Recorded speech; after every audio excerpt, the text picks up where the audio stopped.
You'll see instructions here, and I've done this because for some reason the recording software won't allow me to record the install. So here you'll pick the radio. The next two screens don't matter. You'll click finish.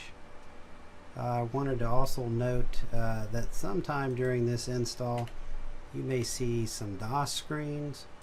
Don't worry about those, just follow the prompts. This will either occur before or after. My apologies, I don't remember which. But eventually you'll land at this screen here.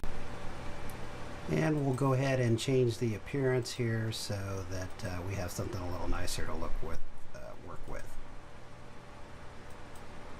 Alright, let's take a quick tour of the software here. Start power on, power off. Now you have to think of software-defined radio in case you're new to this, that all of your controls here are going to be in the software instead of on the face of the radio. This will activate your second receiver. This is your monitor, tune, filters, pure signal, full duplex, recording, play. These are your volume controls for RX1, RX2, your AGC gain, your drive levels, your AGC speed, your attenuation, your squelch controls. This is your CPU, date, and time.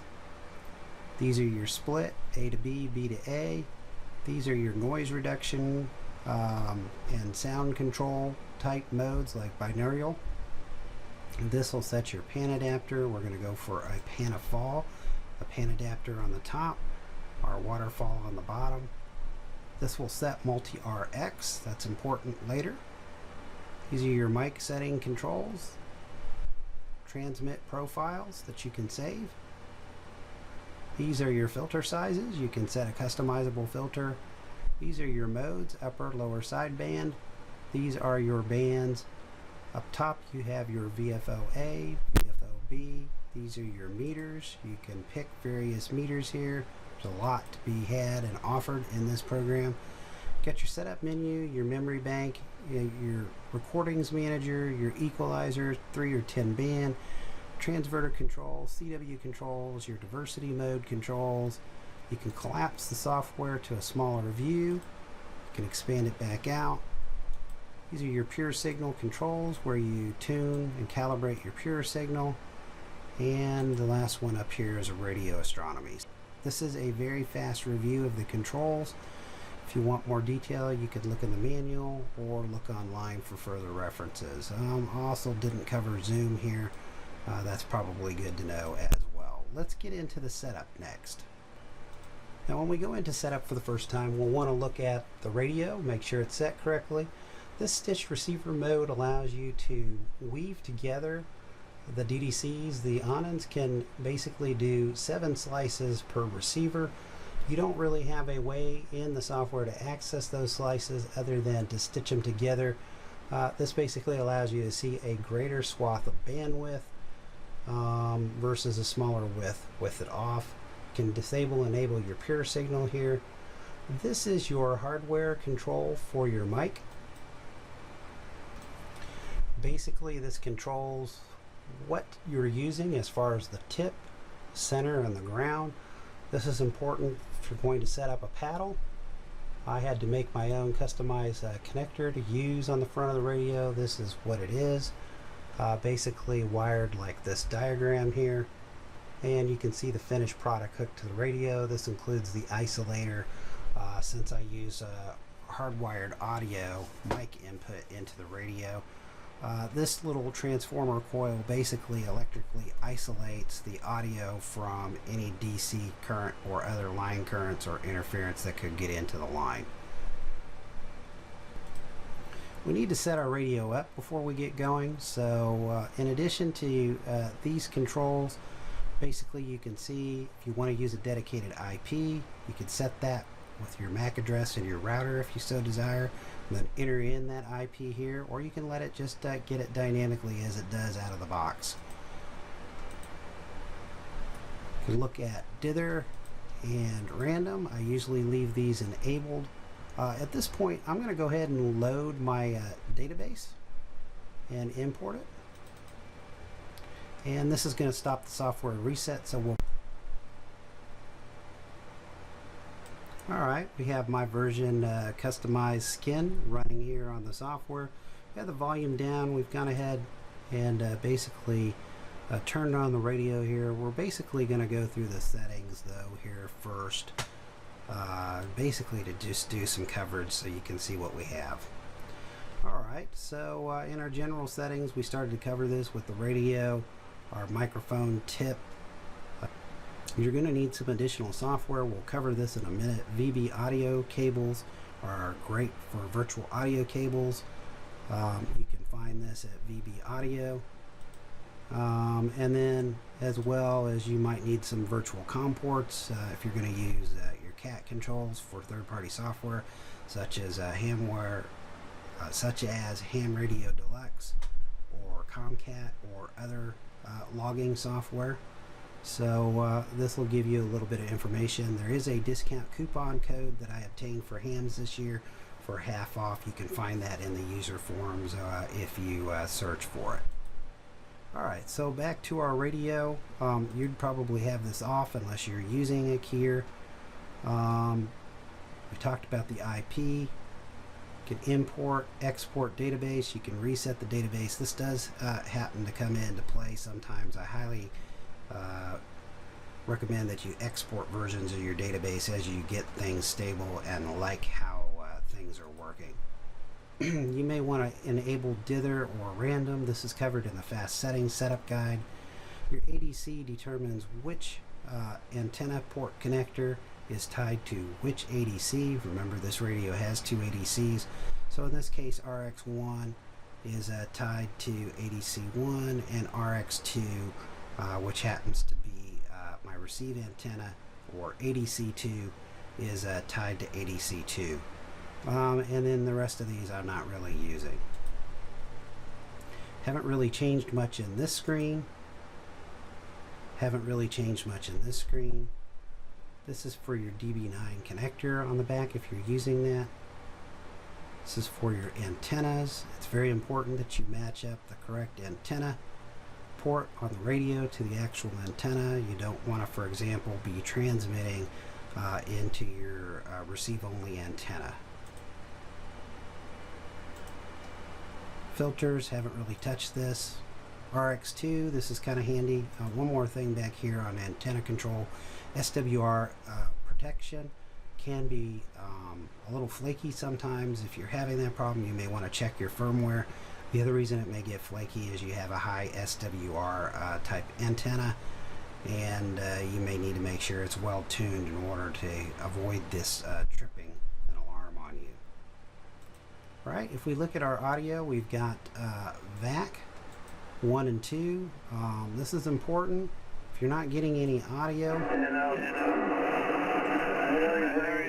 and it might be because you don't have VAC enabled. All right, the PC help guide helps you understand some of this a little bit better.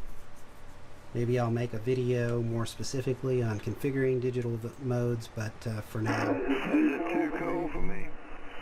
It's important that you match your input and your output to whatever software input and output you're using. This is DM780, for example.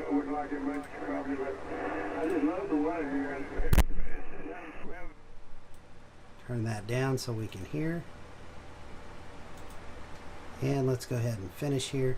Display controls. This will control what your waterfall looks like in part. The other piece of this is obviously in the appearance section. Might be worth looking at this if you like how I have this set up. Okay, you do that for RX1, RX2. Your DSP settings, you'll get into this in your audio calibration, your audio chain calibration. For your transmit profile, you've basically got your filter size, your profiles. This is where you have saved profiles. This is your tuning power. I always leave this not to use the drive power to protect things in the shack. Your Vox. This is your mic gain area. If you're using an external mic, you may need to adjust this. You may need a boost in order to get transmit audio. You have to calibrate your PA. This is covered very well in the manual, other than to say that you use a dummy load and watt meter to do this. You would say set your power, for example. You could do this anyway. They probably recommend full power. I used half power.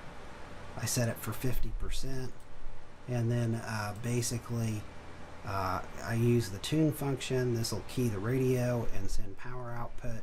And let's say you're on 20 meters, you're adjusting this. You would look at your watt meter. You would look for 100 watts since this is 50, and you would adjust this up and down until your watt meter read 50 watts as well. Once you do that for each band, you'll be calibrated. Definitely want to back up your database at that point. You may even take a screenshot in case you have to reset your database. Again, we talked about the appearance. Can change skins.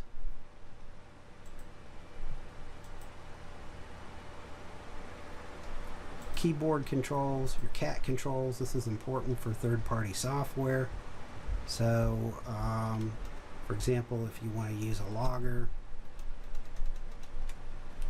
basically you would set up your cat control to use whatever port you have configured here. In this case, I've got it set for 13, so the radio is on 13. My comm pair, I would set CommCat for 14. We do this with virtual comm ports. Again, we talked about that kind of software. You'd set these comm ports up.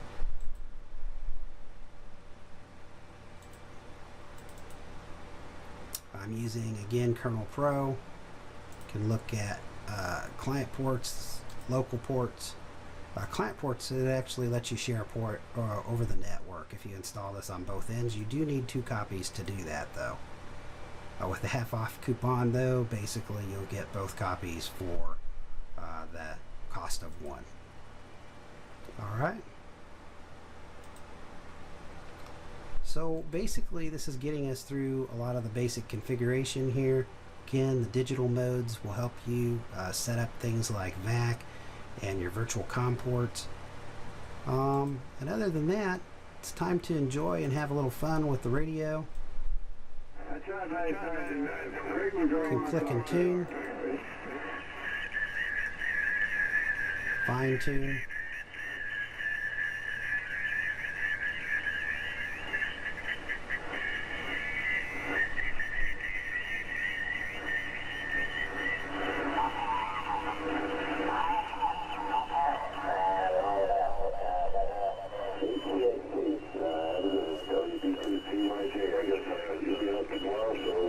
You'll want to set your AGC. You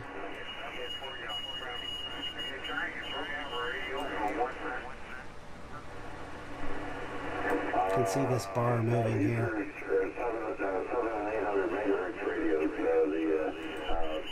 Continuate if the signals are too strong.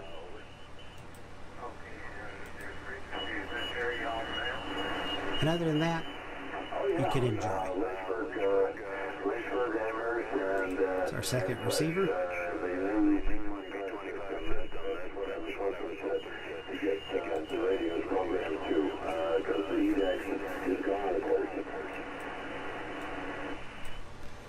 Alright, there you have it. There's your quick overview and setup. Remember, you can pause the video to look at the various screens and see my settings.